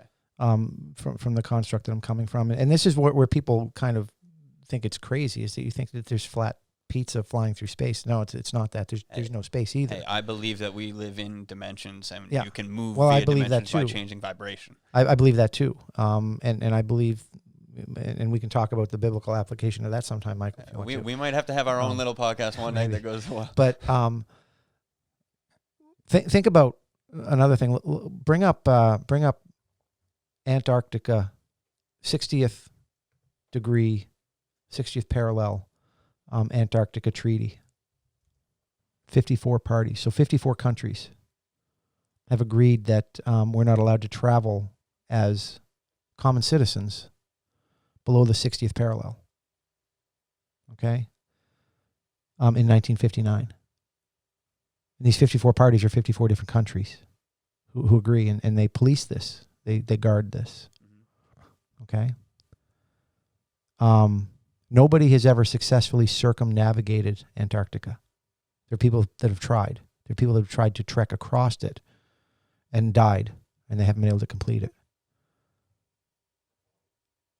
We have detailed maps of the moon, allegedly, detailed maps of Mars, allegedly, detailed maps of Saturn and Jupiter, but we don't have a detailed map of Antarctica. Why? I don't know. Like these are the questions that I started to ask. Why did this happen? When did this happen? What was what is the purpose of not letting us go there if it's not? And how did 54 countries ever get along to agree to do this at that time? Because that wasn't a time of technology. No, it was with a time, the internet, and it was a time of unrest. It was right during the middle of the Cold War. Right. See, in my mind, I fell down the other rabbit hole. I looked at the same thing, Antarctica, as a place that was a no-touch zone. Yeah. But it was theorized by people that it was due to certain alien technologies being there, okay, or something. Something we need to hide. In my way of Sure. looking at it, it was human creation was from another species like ourselves, just like we have the technology to alter genes now. I feel like another species that had was a little bit better at space travel. Sure. Came down, found a species of animal that said, you know what, they look kind of like us. Maybe we can make our own version of us. Yeah. Just like we're trying to create AI and we're creating robot people. Yeah. We're trying to recreate humans. They've tried to clone humans. I guarantee Sure. it. By now, I believe that clones exist. Yeah. So I mean, if that's something that's there, it's got to be in the realm of possibility that there's another species that comes down and creates humans. Sure. Just like we could go, and if we found another species of animal like a monkey on another planet, we could alter their genes to create more humans. Because there's no other space. There's no other planets. If your theory is correct. If my theory is correct. Sure. But what your theory does, again, is we're taught to look for another cause of everything than God. Mm-hmm. And we're taught these days, like even when we were kids, it wasn't cool to be a Christian, right? And even now it's even less cool to be a Christian. And we're just kind of going away and further away and further away and further away from when my parents were kids, everybody went to church. Even if they were the most despicable people in town, Sunday came and they all got together and they went to church. Yeah, but commercialism ruined that. Oh yeah, well, and that's fine. That's a whole other conversation. But that's a different talk. That's another couple hours. It is though. I mean, it's the economy's more important than the family unit. It's just the bottom line. I mean, and anyone wants to argue that, the economy has become more important. Making money is more important than actually the family unit. Sure. Because we've jeopardized our family unit and our family values for making more money. Mm-hmm. That's just anyone that wants to argue that. I mean, you can always follow the money, and this is another part of this is what is NASA's annual budget? Look that up. NASA annual budget. So you want reasons as to why this happens. Number one, the core is this is let's pull the veil in front of God so people can't see him. $23 billion. $23 billion a year to run this industry. Okay. Now that's a drop in the bucket to the entire. Yeah. That's 1%. Change to Jeff. Well, in some cases, yes, but and now you've got, Elon Musk is even claiming that he's got a car, out in space right now. So he's on board with this too. But if you spend some time looking at the images, you're saying Elon's down with SpaceX. You haven't heard of SpaceX? No, I know SpaceX, but he's sending stuff out there. So in that theory, wouldn't that mean that he can't send stuff out there? Yeah, but he's in on it now. Like he's part of the big construct out there. Okay, so here's how it works for me. I think there is a curtain that is in society, that there is a group of individuals that have a philosophical opinion collectively as a group. We don't hear about it. I mean, recently in the news, you heard about Jeffrey Epstein and the darkness that man had controlled on the planet, and the people that he was associated with that we would consider very highly influential people on our planet. Right. So then you start to question these highly influential people. Are they actually there for the benefit of humankind, or just a select group that are on the planet? So I tend to... I believe we're lab rats. Bloodline that is part of all this? Well, I believe I believe that we're lab rats in a lot of ways. I mean, we use lab rats in a laboratory. They're an animal species on our planet, but they're expendable, right? Sure. So we use them for our own benefit to try to figure out medicine and all the other things. I think that a certain populace of our society look at regular humans on the planet as that we're expendable. Sure. Because we're livestock, Dennis. 100%. I've believed that for quite some time. Now, do I value myself or the people that I associate, and I know personally at a much higher level than that? 100%. Sure. But where did people who created wealth and power, where did they get that privilege? That's what really I get upset about. Where did they get that abomination? Well, I mean, right? they eventually, and this is no question, I hope it's well past our time. I really do. But they're heading in a direction for destruction. Yes. 100%. Yeah. Oh, it's 100% past our time. Yeah. Well, I hope so. I am very hopeful. In my mind, the system and my that they children. built. But there's going to be a part of our generations, if you have a bloodline that has children, that one of your generations is going to be exposed to this. And it's too bad, because I really believe that we have such great potential as a human race, and we allow people that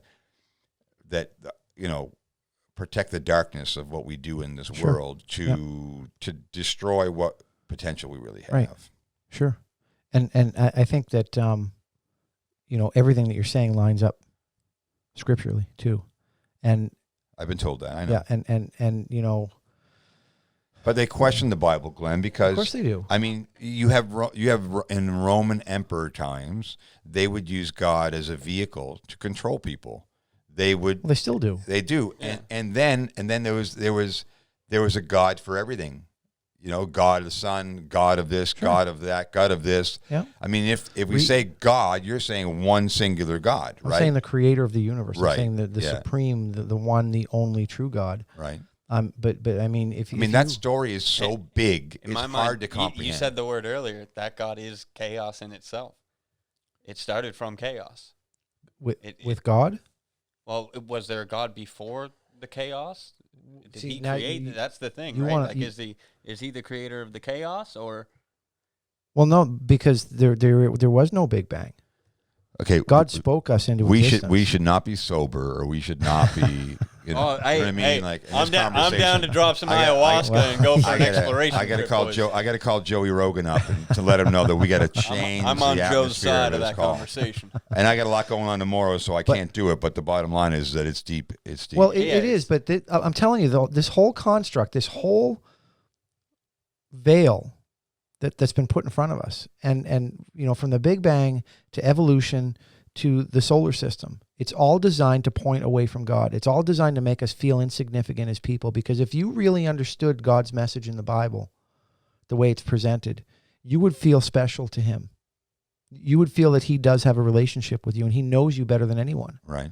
And he loves you, and he wants what's best for you. Okay, so I'll ask you a question. How do you know it's a he?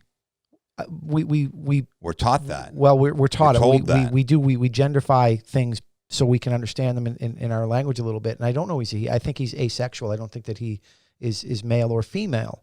But man was created in God's image. We don't know that. Nobody's been able to prove that.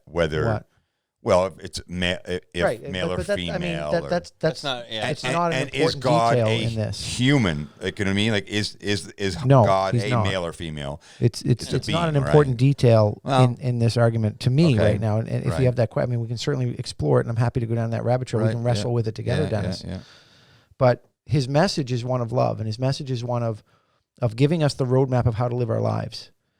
And when we take him out of things, we end up where we are. We end up in a time where people are, where governments are corrupted, where people believe, in things that are relatively new. There's been so many changes in the way society views itself over the last 25 years. Like when we were kids, we're living in a completely different world than we are right now. Quite a bit, right? No question. But the message in the Bible and the message that God gives us is one of love.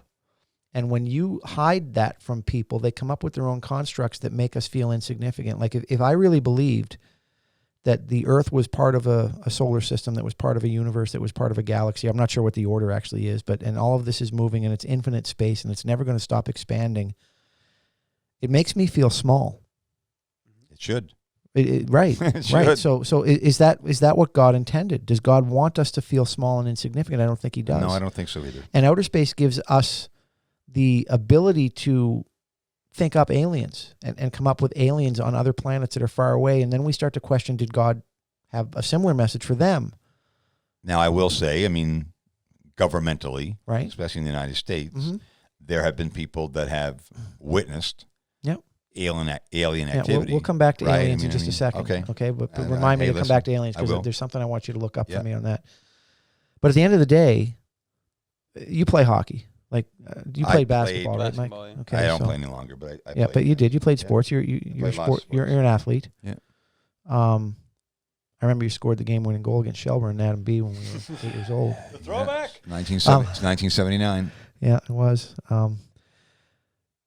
So I ref a lot of hockey. Right. I enjoy it. It's fun.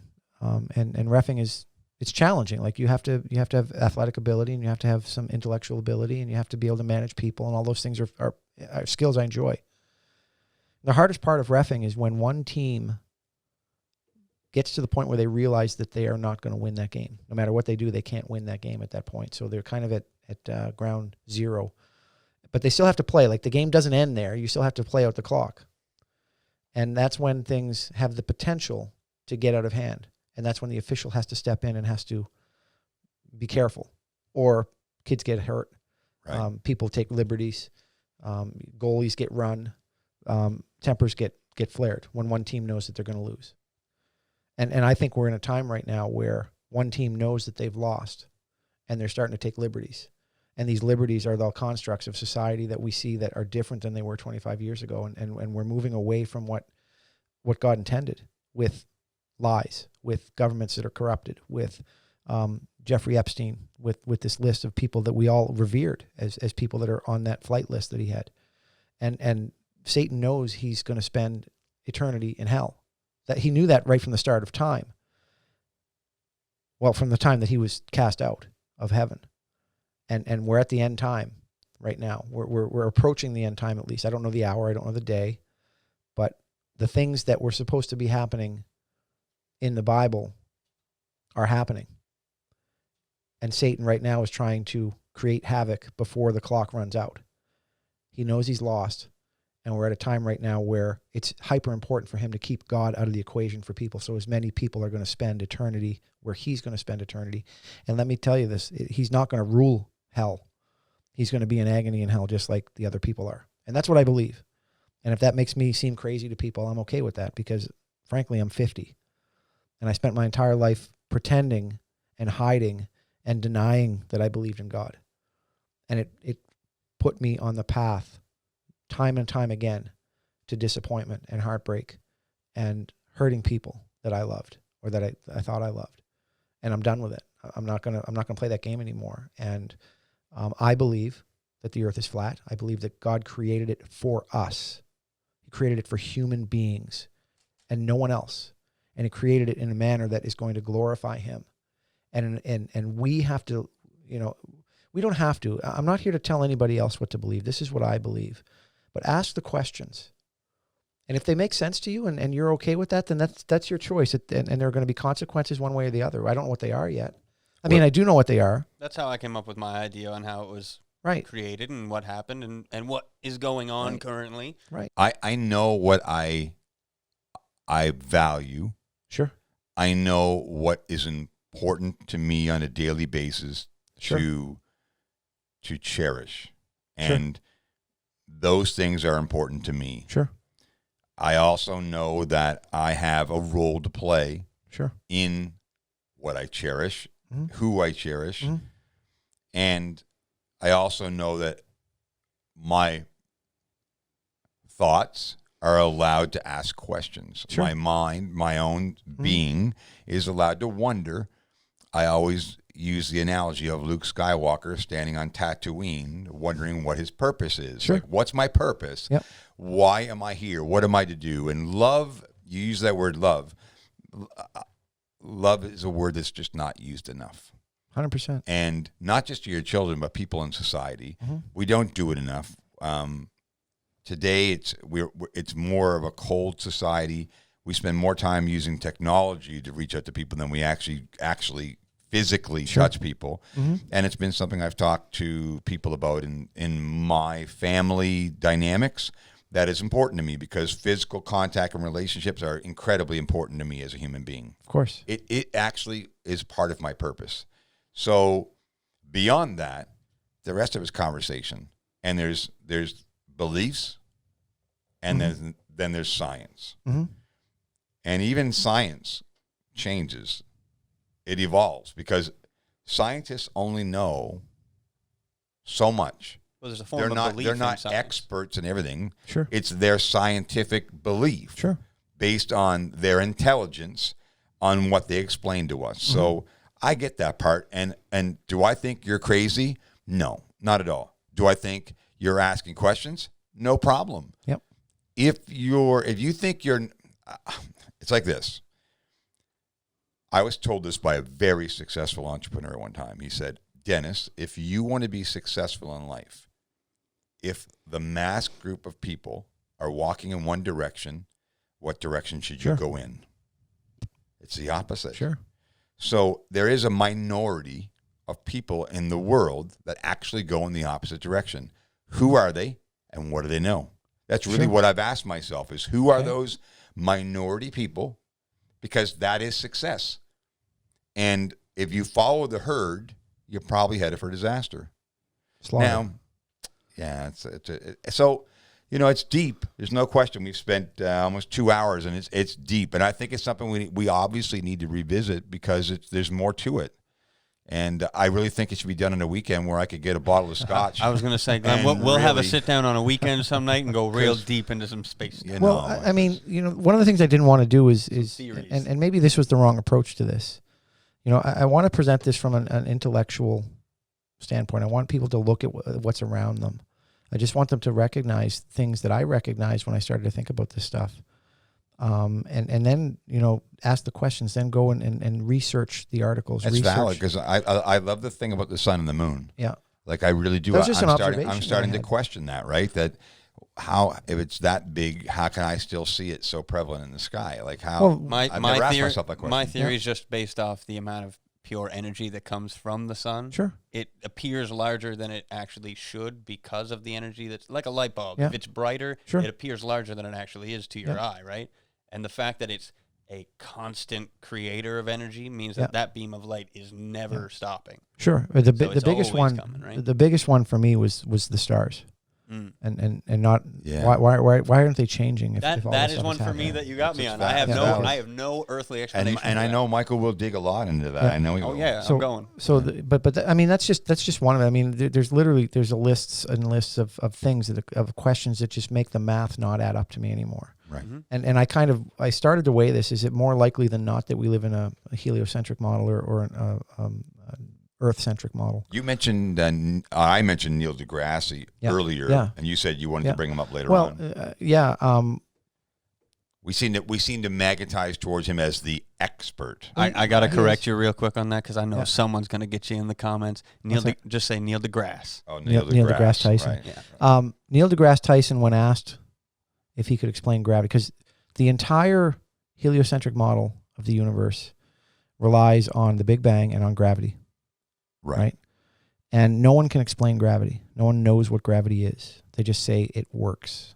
And we can tell you what happens and what the effects of gravity are, but we don't know what it is. Because no one's ever been in the middle of the earth. Well, Neil deGrasse Tyson, there's a video out there, and there's a female reporter that asks him what is gravity, and he says, I don't know.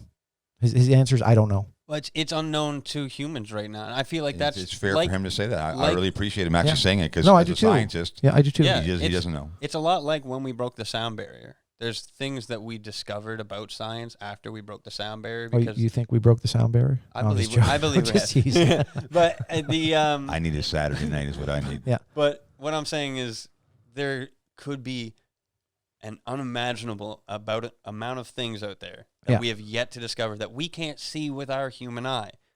Sure. Dark matter is one of them that I'm extremely interested in finding out what the fuck dark matter is. Yeah, it's a construct of imagination, but that's okay. I mean, for me though, what I appreciate is a conversation like this, because what it does, based on the evidence that we can pull up, which is what we were doing here right now. You could have right now. There's 3 of us in this room, but essentially, everyone that's going to be listening to the podcast is going to be able to pull up that information at the same time, and we're going to have a form of people that please post comment down below, please. I'm really interested to see the comments on this one for sure. Before we close, I just want to show people what I actually believe to be the closest to what it is. It's not perfect, because I don't believe we can know everything about God's creation. There are things that we just don't know, and we're not going to know until we actually get a chance. But can you just pull up a flat Earth model image, and we'll just put it up so people can kind of understand what I'm talking about. Now, there are stars, all right, but they're not millions and millions of miles away. Look up images for me. Pull up, scroll down just for me, just for a little bit. Pull up the one there that's kind of half, the third from the left there, up one. Yeah. So this is probably as good a rendition as you come up, but it's not perfect. Okay. So there's a dome over the Earth, and the dome is impenetrable, and this is why I don't believe we were ever on the moon, because we've never been able to penetrate the dome. But there's something called, if you want to research something, research the Van Allen belt. Okay, because now all of a sudden we can't pass through the Van Allen belt, but we could in the 60s when we landed on the moon, but we forgot how. We don't have the math equation anymore to get us through it. So the globe is flat. It's got upturned edges, and in my belief, the upturned edges are what we call Antarctica. Okay, so when you travel south, the middle of that globe is due north, right in the middle. That's why everything always points north, is because that's right in the middle. And above the North Pole is God's throne. Okay, and if you look above the North Pole, what's the one thing about the North Pole that when you go, you see it in the sky? Do you know what it is? Hyperborealis, the northern lights, emerald lights in the sky. I believe that God sits on top of that throne, on top of that dome.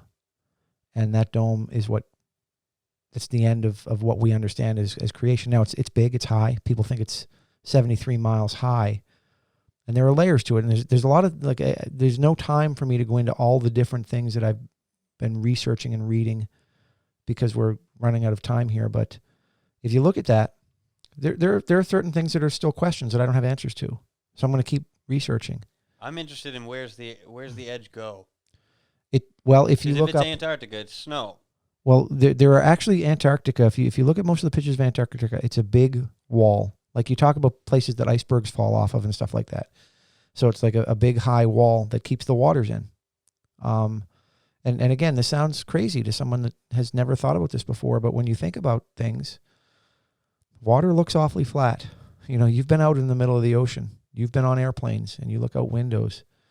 I'm going to wait till you take that drone up for a spin and let me get back to me on that. I will. Yeah. But there's a lot of things here, and you're fighting a construct that you've believed since you're 2 years old. Yeah, very much. So people are like, well, no, it can't be. Because somebody else told me. Well, it is somebody else told you. And they believed it when they told you. This is the thing. Like, if you tell a lie, but you tell a lie, there's an energy that changes hands at that point, and people pick up on that. But if you tell a lie that you believe is true with all your heart, that energy is transferred because you don't think you're telling a lie. It's still a lie. I do believe that there are people that know things that are misleading us. I do. What that is and what level. We're all God's children. We're all God's creation, and He loves us, and but He wants to have relationships with us. Far superior than in my mind, sure. this is exactly what should be happening, though, as people is talking about it and figuring out so that we can figure out what happened. But it may not be important to us here. Now, what's important here is that whenever you look at a movie that we've had that is catastrophic, like a massive event of meteorites hitting the, whatever the case may be, it's a movie. I'm saying you see how humans react. Sure. They're in self-preservation. All you got to do to see how people react is go down to the grocery store and start coughing in the aisle. Self-preservation, right? Yeah. Toilet paper. So what happens to the general public in any situation is that if you actually told them the absolute truth, I think you'd see a lot of chaos. Right. So there's some organized restrictions that are put on that they believe is for the better of just keeping an organized state. Now, how little, I mean, there's just such a conflict all the time. I don't know if there's a perfect model.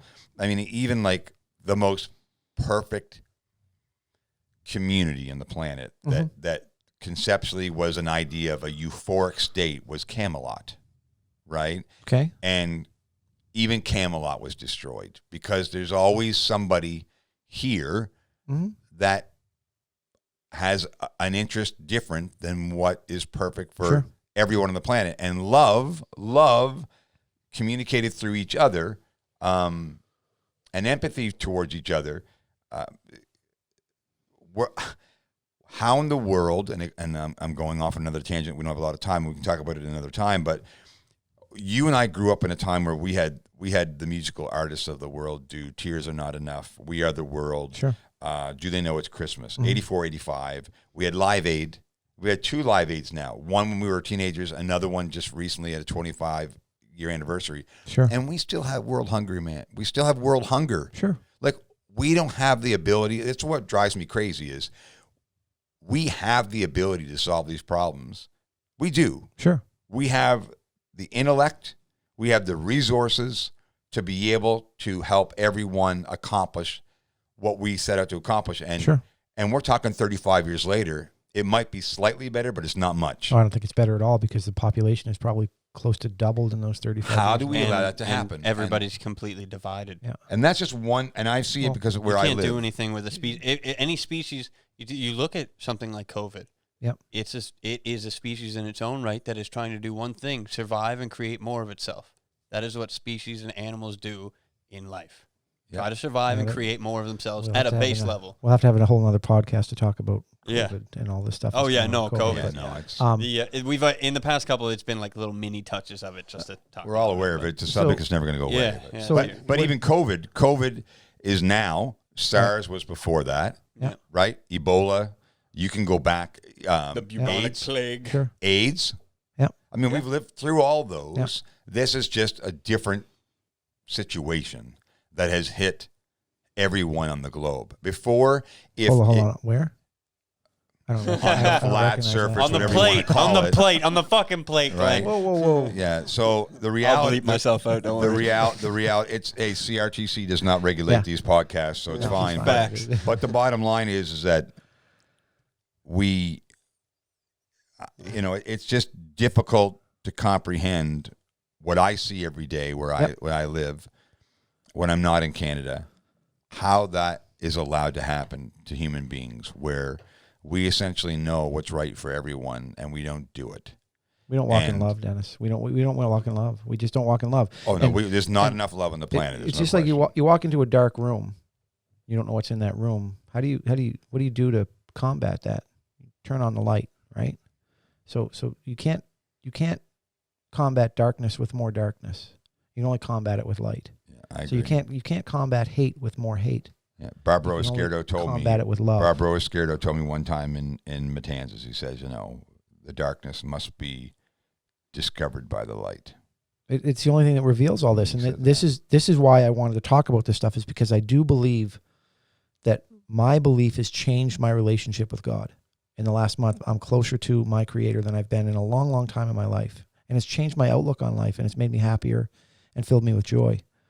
And I see all around me, we talked about earlier in the broadcast about, everybody hates Trump because they think Trump hates people. I'm like, well, this is just the wrong way to go about it. If you hate somebody because you think they hate, don't fire more hate. That's throwing more darkness. I will say this. I mean, Donald Trump is a great manipulator, and he manipulates He is. I mean, like, listen, when you get on a bus and you say, "I grab women by the beep," and he's proud of it. Sure. It's behind the scenes, so he doesn't.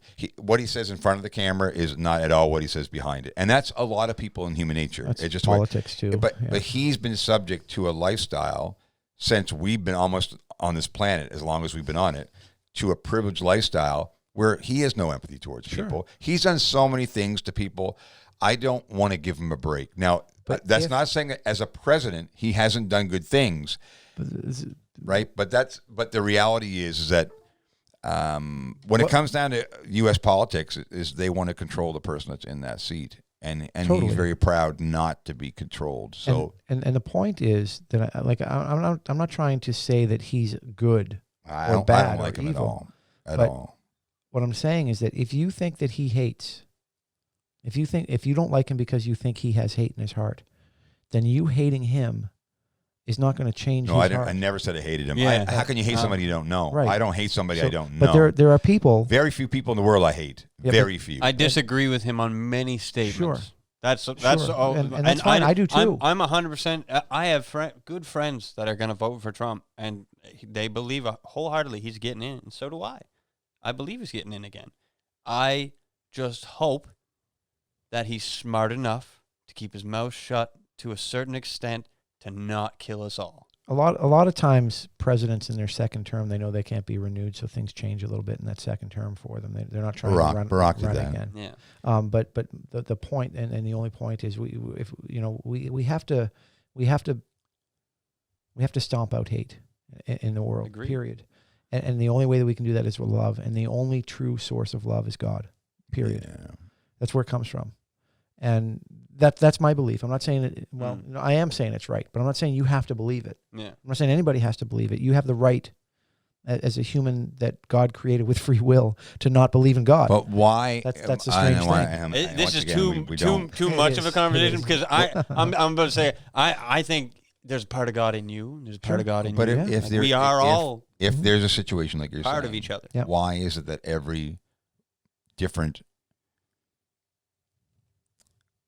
race, whether you're, and why so many different religions? Why are there so many different religions out there, and they all pray to a God? You're in a war. Sure. You're in a war, and Germans are fighting Americans, Canadians, Europeans in World War II, and they're both praying to the same God that they'll win. Yep. You know what I mean? Like, I just don't understand where I do understand the teachings have caused, and it's manipulated by industry and wealthy people that create these events for economic gain, and that they use God as a vehicle. They use God as a vehicle, right? To say, absolutely, God's with you. They put ministers in harm's way to take them with you because if you're dying on the battlefield, that you could, you can be looked after by a minister.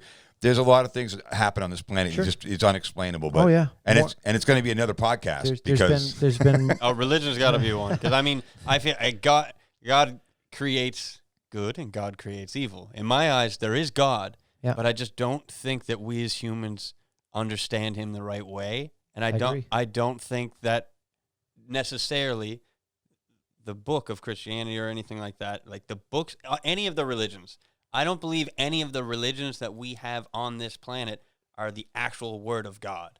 I believe religion is a dirty word. They're our understanding of it. Well, it's become. I just think it's a human. More and more. I think it's a base every generation human too. understanding every of generation things that have gets happened. God is about relationship. God is not about religion and tradition. Yeah. Although there are traditions that He favors, He wants a relationship with each and every person. Fair statement. And when we go down the road of religion, we go down basically it's very much the same as the lies that we're told that we come to believe. And did you remember a couple of years ago there was this scam that was going around, and people would call up and say, "This is the CRA, and you owe back taxes." I get it every day. Yeah, do you remember It's that? still on. It's I get it every day. It's different, except for the but- fact that they have Indian accents or Pakistan, wherever they're from. Yeah. No, mine's You know, robots now. They try to sound very much Authentic. like the authorities, right? Authentic. Right. yes. So they try to sound authentic, and there are people that make the payments. They wouldn't do this if people didn't make the payments, Right. right? So what they're trying to do is they're trying to replicate the truth by appearing very close to the truth. Now, if they're using robots, it's probably better now, because every time they would call me, I was like, "Yeah, Sorry, brother. Sorry, man, you lost me." But that's because of their terrible accents. You could tell that English was their fourth language, which Right.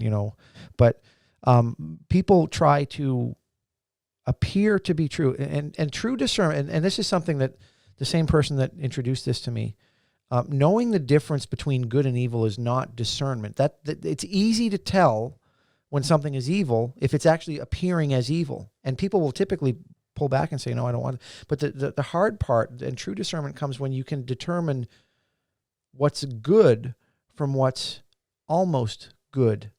Okay, and in a lot of cases, religions appear as almost good, so they sell the whole scheme as scheme's not the right word.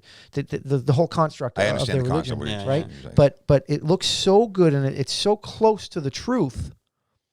It might be 1 degree off, and that 1 degree off is going to create the division between countries when they're at war, and make people Absolutely. pray on one side and the other. Everything comes down to a moral decision, though.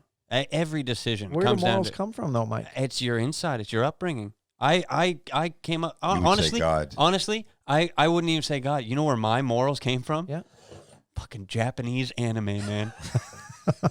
It's still gonna be the TV, randomest thing. TV, It's Glenn. gonna be the randomest Internet. thing that you've ever seen in your life. Oh, my. But goddamn, if Yeah. if I didn't learn some lessons from all those weird, wacky Sure. shows that I watched yeah. when I was a kid about friendship, Sure. about things, but they were lessons instilled Right. from all those are Yeah. stories told by other people Sure. in another place in their format. That's what our entire history is stories Exactly. told by other people in other places and times. Very Like true. there's no way that we can't prove that anything happened before anyone that's alive that we know actually happened, because they're relaying a story Yeah. that they heard from someone else, right? So it fascinates me why we actually believe what we believe in the world. Well, history is written by those who can manipulate a story too. I Right. mean, you don't know. I mean, it's what Jim Carey said in Batman. Jim's a great one, man. I love it. It's a riddle wrapped up in an enigma. Oh yeah, for sure.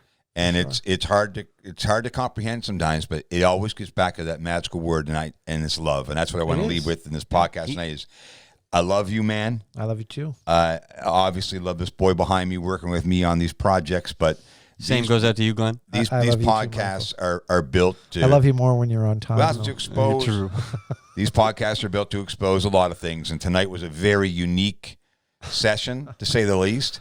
And I'm interested in having you back. Not too far ahead in the future to go to the next, next level and ask more questions. But I do want to do it on a Saturday night or a Friday night. I need to Dennis have a needs bottle- some drinks to keep up with us. I need a bottle of scotch. I want to put my feet up and just relax because and once again, if you're listening to this on Spotify, if you're watching it on YouTube or on Facebook, hey, we want to hear your comments and try to stay. Well, no, just I want to hear your comments. We know we're going to hear positive. Yeah. We know we're going to hear negative. We're going to hear all of that. It's interesting to see from people's perspective what they hear, what they're willing to listen to, and have it from their perspective. Yeah, and I think we'll get Bartley Sowatsky on with us next time by phone. We can, and my I agree with you. It's a great place to leave it. Is with love is the theme of this thing. And I'm not trying to convince anybody to believe what I believe. I'm saying that ask the questions. And it's not just about flat earth, but ask the questions. Why do you believe what you believe? Well, I'm impressed with your posture tonight because I can see conviction. And that means that you spent some time. This isn't this whim that you've came across and said, I'm going to change all my belief systems in a matter of a day. So I'm impressed with that. And I've known you a long time. All right. So you're not, you're not a nut job. All right. I'm very glad. I'm glad that you end on that point as well, because that is something that is 100% in line with what mine's different in so many ways, but in the one way that it is 100% similar is that it's not meant to be pushed on other people. It's something that they should believe, and it's something that goes with the belief that you should love other humans, love other people around you, like they're your family, like they're your brother or sister, because everybody's going through the same thing together. We're all on the same rock, whether it's a round one or a flat one. We're all going through the same scenario. It might, some people, I talked to someone the other day, they're telling me it's a simulation. We're all in an electronic simulation right now. There's another theory for another night. All right, Michael's enough. So it was my birthday Sunday, and I turned 50, and I had a bunch of people telling me, thanks. I had a bunch of people telling me, congratulations on on one more lap around the sun, or whatever they call it. Yeah. And I kept saying, well, how do you know that? My next lap around the sun is going to be my first. And I just would say things like that. And I say, what? What do you mean? And I was like, well, no, I've never lapped around the sun before, so the next one's going to be my first. And I just leave it at that. And I have fun with it. And it is fun. And I just want, this is fun stuff to learn about. Well, you're digging. I am. And you know what? I guess I'll end it at this. At the end of every week in our Goodwill tours in the Caribbean, I say to them, we've done this in a week. Look at what we've accomplished together in such a short period of time. Imagine what you would have accomplished if you would have been home all week. What I'm saying is, in this situation, these last 2 hours and change, look at what we've explored. And look at the theories and the ideas and the concepts. And if all you would have done is just watch a few hours of TV, look at the difference. Right? So it's Dennis Woodworth and Michael Woodworth in the weekly Woodcast with our special guest tonight, Glenn Carey. And trust me, we will have him back again, and I'm sure we'll have lots of conversation and forums on our social media platforms. We'll look forward to you next week on the weekly Woodcast with Dennis and Michael Woodworth. Take care. Thanks, guys.